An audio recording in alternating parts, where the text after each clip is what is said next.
Assassin's Creed Valhalla is going to have homosexual relationships.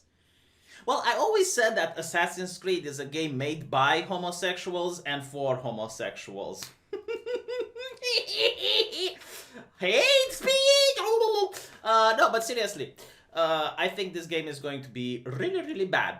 And I will tell you why. Like, every single stereotypical element that tells me a game is going to suck are present. So, you have the very progressive thing, as if people even care.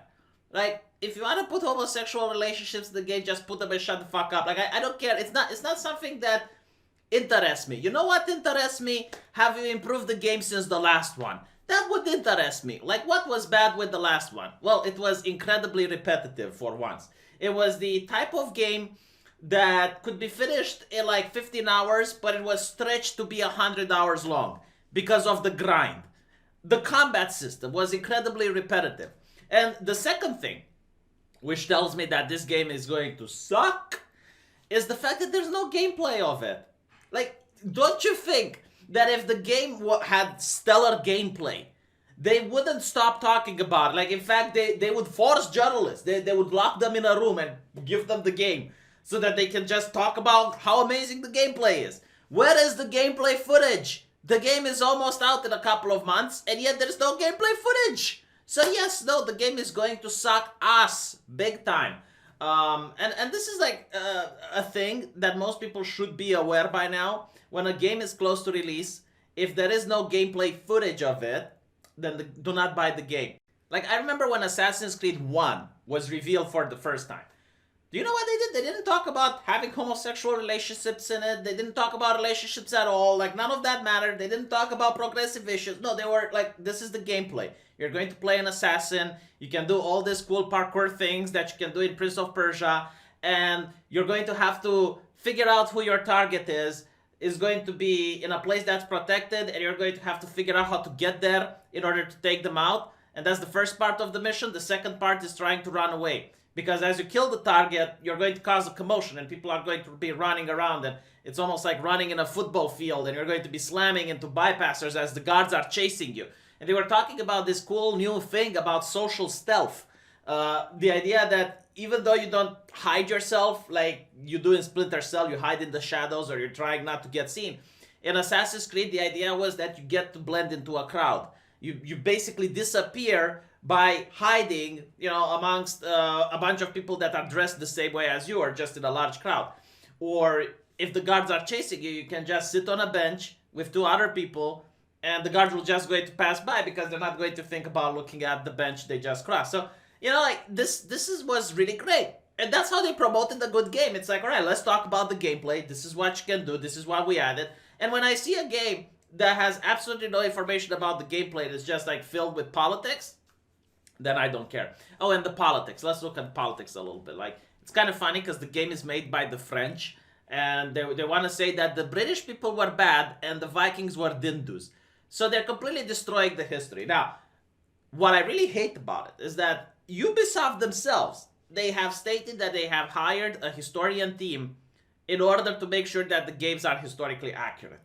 So it kind of gives the impression to the person playing the game that, oh, well, this must have been true because they had a team of historians that have, like they appeal to authority. It's like, yes, they hired a team of historians. So, obviously the combat isn't true. Like, obviously the regenerative health isn't true.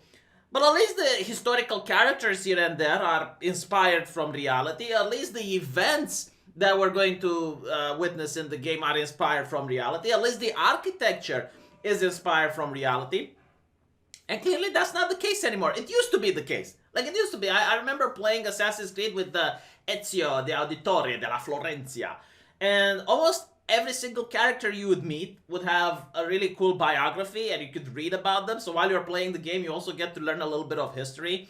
And, you get to meet Machiavelli, and he's got like this whole biography. Or you get to meet certain important people or a particular place in a city, and it would tell you like the history of the monument that you just saw. That was really cool. I like that. But now, not so much. So let's see how they're, I guess, transforming history from a progressive lens.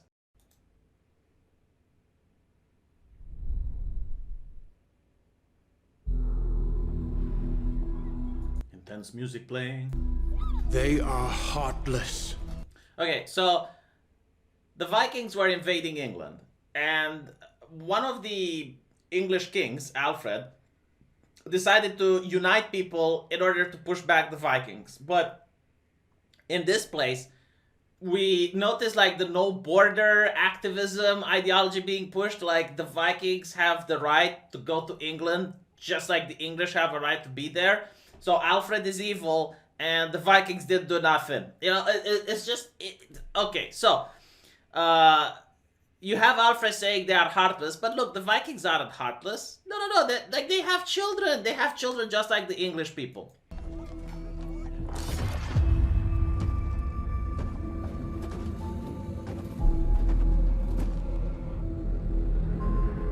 Godless barbarians. Oh, see, they're not godless. They have access to their own religion. In fact, they are very progressive. Look, like you get a woman as a priest. Do Christians have women as priests? Of course not. So why is this bigot attacking the Vikings and judging their culture? You know, it's kind of funny. Like, Vikings actually had human sacrifices. Now, I'm not judging from my morality, but I'm judging it from the morality of some of the most primitive people. Like, I don't know, the Roman Empire. Compared to us, they were primitive, right? Like, but still, even the Roman Empire, like at one point, they conquered so much of the world that they gave up trying to change people's religion. They would allow people to keep practicing their religion as long as they pay tribute to the empire.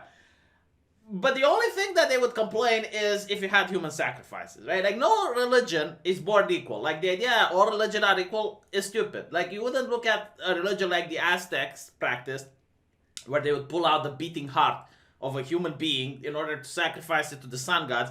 You wouldn't look like that and be like, oh yeah, no, that's just like Christianity. I mean, it's still a religion, you know? It's like, oh, well, what is the difference? Like, no, absolutely not. No, the Vikings, they used human sacrifices, and yes, the Christians were absolutely right to judge them as being more barbaric because of this practice.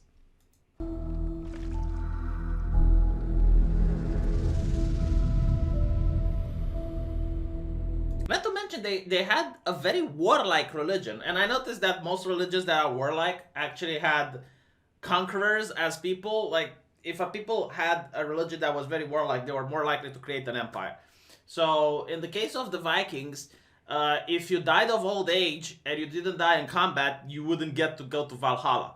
Like, it encouraged people to actually go crazy, like go ham on the battlefield. So yeah, that's really opposite to what Christianity taught.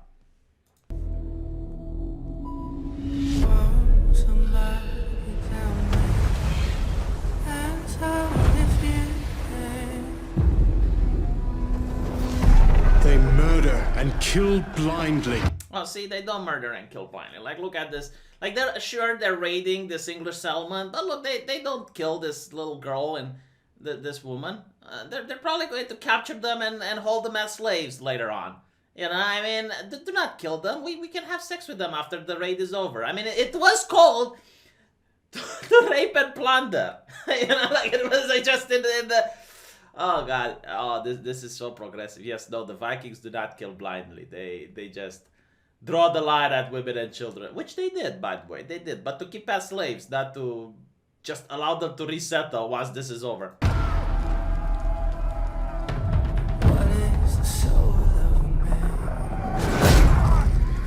They scour the lands of England. Oh, see, they don't scar the lands of England. They actually are just like English people. They have their own homes and culture and society. Notice how there's no English people here, though? Like, notice how they move? It's like they get the English to move out. But other than that, no. Like, other than that, yes, they definitely love their land. Lands they will never defend. Well, look, and they got, you know, their little religion. Like, they're not godless. Obviously, they believe in gods. Not one, plural. Never love. The time has Look at the evil king. Look at the tyrant come to defending his speak people. to them Horrible. in a language. I speak to them in a language they understand. We're going to use force. Look at the evil aristocrat, you know, go like, oh, we're going to use force against the invaders. That's just what Trump would say. You bigot. Like, it's interesting, like, when the Vikings just like butcher and kill people and rape and blood, that's fine. Okay, that's progressive. But when the English people are like, yeah, you know, these people just understand force, like diplomacy doesn't work against them. Like, and they did try to pay them off. Like they legitimately tried several times to pay them off. Didn't work. So it's like, okay, diplomacy doesn't work, well, let's use force. And the person making the game is trying to get you to view that, no, this is awful. Like you shouldn't use force against the Vikings. Horrible. They will understand.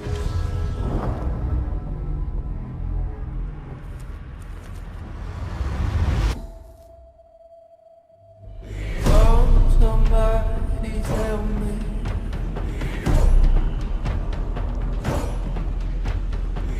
By the way, how much will this game cost though? Like, is it going to be $70? Because part of the money needs to pay for this Vikings transgender surgery.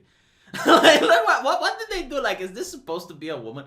And by the way, like, why aren't they wearing helmets? Did you notice that, like, none of them is wearing helmets? Like, is it, like, the point where some historians were complaining about the way Vikings are depicted in fiction with, like, the horned helmets?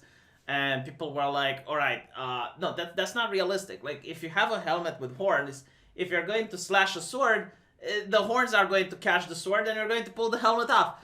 So, that's not realistic. And game developers are like, all right, well, we made it more historically accurate. No one gets to wear helmets. Historians are like, what? But seriously, like, this is supposed to be a woman. Look how ugly they made her. Well, they made her look like a man. That's my point. Like, broad shoulders. And I guess this is the shield maiden.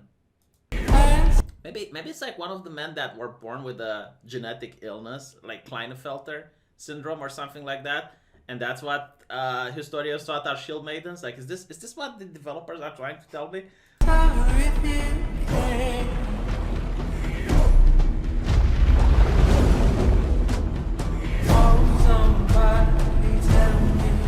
Okay, I can't watch this anymore. This is just way too moronic for me. I'm sorry.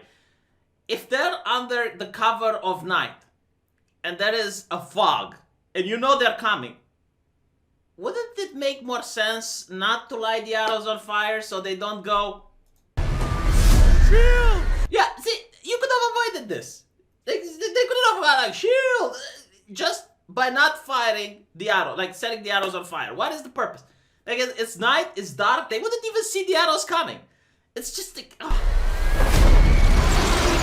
And here's something else that bothers me, by the way. Why are the ships burning? Like, all the ships are ablaze, but none of the shields catch fire. And you see shields with arrows sticking them, but all the ships are already like it's an inferno, like they were soaked with gasoline from wherever the Vikings came from. Am I nitpicking though? Am I really? Well, maybe I wouldn't nitpick if they would have been talking a little bit about gameplay. Like, I don't know, for example, explain to me how cool the raids are going to be like. Explain to me how cool the sea battles are going to be like. Explain to me how cool infiltrating a castle is going to be like. Like, what mechanics are you adding? Like, the mechanic for raiding and why you'd want to do it, you know, in the game. That would have been something cool. Instead, we got nothing. Absolutely nothing. Oh, we know that there's going to be homosexual relationships, yes.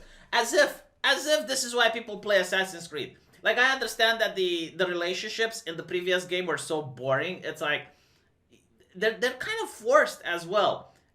You have a kiss and then it fades to black and it's implied that you had sex with the person. It's like, well, I mean, you know, like, I guess like the best relationships would be in Mass Effect, but that's because they have really, really great characters and character development. Mass Effect had homosexual relationships in them, but they never advertised it. They never went, it's like, oh yes, you know why you want to play this game?